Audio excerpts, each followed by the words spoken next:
Hi friends, அதோ தெரியுதுங்களா? 2 தென்னை மரம், லைனாக தென்னை மரம்.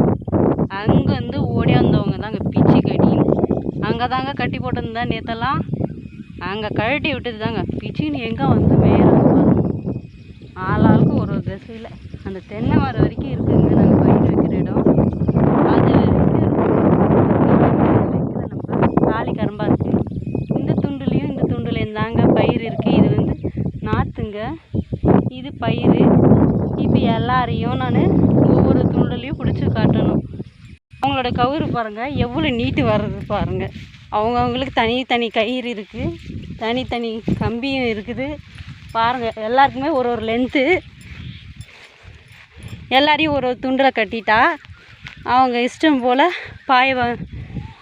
எங்கெங்கே போகணுமோ எங்கெங்கே மேயணுமோ மேய்ஞ்சிப்பாங்க. தண்ணிக்கெல்லாம் பிரச்சனை இல்லைங்க. மழை பெஞ்சுது நேற்று, அதனால் இந்த கரம்பில் வந்து அங்கங்கே வண்டி பாட்டையில் ரோஜா போல் இறங்கியிருக்குங்களா, அதில் வந்து தண்ணி இருக்கும், அது குடிச்சுப்பாங்க.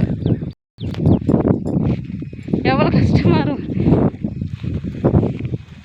கிட்ட போய் பார்க்கல இருங்க, எங்கெங்கே இருக்கிறாங்க பாருங்கள்.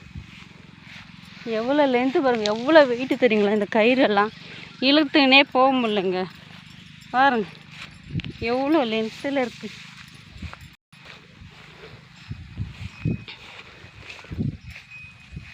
தெரியுதுங்களா?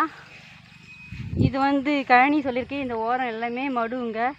நேற்று மயில் பார்க்க வந்தது இந்த பக்கத்தில் தாங்க பார்க்க வந்தோம். ஓடி போயிடுச்சுங்க எல்லாமே. ஆனால் இருக்கிறாங்க, அந்த பக்கத்தில் மயில் இருக்கிறாங்க. நம்ம ராசிக்கு இன்னும் கிட்டையே பார்க்க முடியலங்க, தொலைவில் தாங்க பார்த்துருக்கோம். வந்தாச்சுங்க வேப்ப மரத்தாண்ட. இப்போ எல்லாருமே இவங்களை ஒவ்வொருத்தரையும் தனித்தனியாக பிடிச்சி கட்டணுங்க. பாருங்கள் எவ்வளோ தொலைவு வந்துட்டாங்க பாருங்கள். எல்லோரும் ஃப்ரீயாக விட்டால் மேய்ஞ்சினே இருப்பாங்க இனி ஃபுல்லாக கூட. இப்போ எல்லாரையும் ஒருத்தரும் இந்த ஒரு மரம் நிழல் நீட்டுக்கும் நாங்கள் கட்டணும். ஓகே ஃப்ரெண்ட்ஸ், வீடியோ பிடிச்சிருந்தா லைக் பண்ணுங்கள், கமெண்ட் பண்ணுங்கள். ஃபுல்லாக காலி கரும்பாக தாங்க இருக்குது பாருங்கள்.